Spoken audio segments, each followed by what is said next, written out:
Media এড়িয়ে চলতে পছন্দ করেন সাকিব আল হাসান।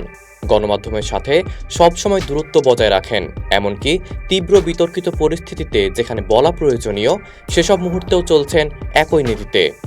দেশের বাইরে ব্যক্তিগত কাজে যাওয়া কিংবা ফেরা, এরকম পরিস্থিতিতে সাকিব তৈরি করেন আরও বড় দেয়াল। যে গেট দিয়ে আসা বা যাওয়ার কথা সেটা এড়িয়ে অন্য কোনো ব্যবস্থায় দেশ ছেড়েছেন কিংবা এসেছেন। বাংলাদেশের মিডিয়া কর্মীর এমন ভেলকি দেখার অভিজ্ঞতায় কমতি নেই। তিনিই তৈরি করলেন ভিন্ন এক নজির। ব্যক্তিগত কাজে দেশের বাইরে যাওয়ার আগে গণমাধ্যম কর্মীদের সাথে কথা বললেন, তাও আবার তার টিমমেট সম্পর্কে।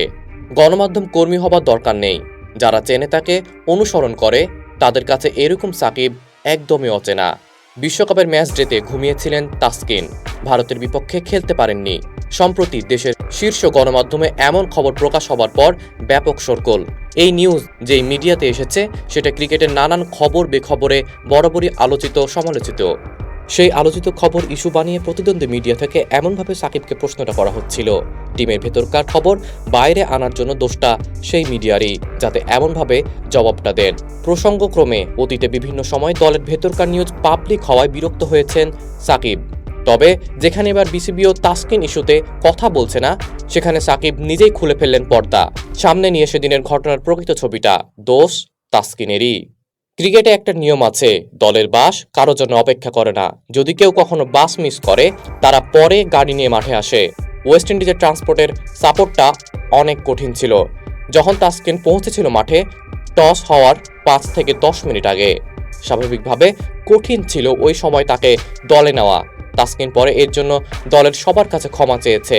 উপস্থিত সাংবাদিকের কেউ কেউ তারপরও তাসকিনের পক্ষে ব্যাট করতে মরিয়াছিলেন। তাদের তরফ থেকে বলা হচ্ছিল, তাকে কি ঘুম থেকে ডেকে নেওয়া যেত না, কিংবা অপেক্ষা করা সম্ভব ছিল কিনা।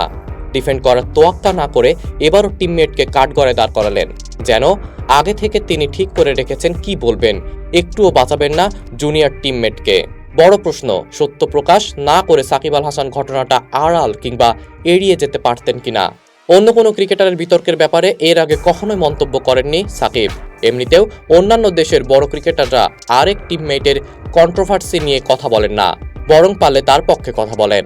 তাহলে কেন করলেন এমনটা? ঘটনার ভেতরে যাবার জন্য খুবই প্রাসঙ্গিক।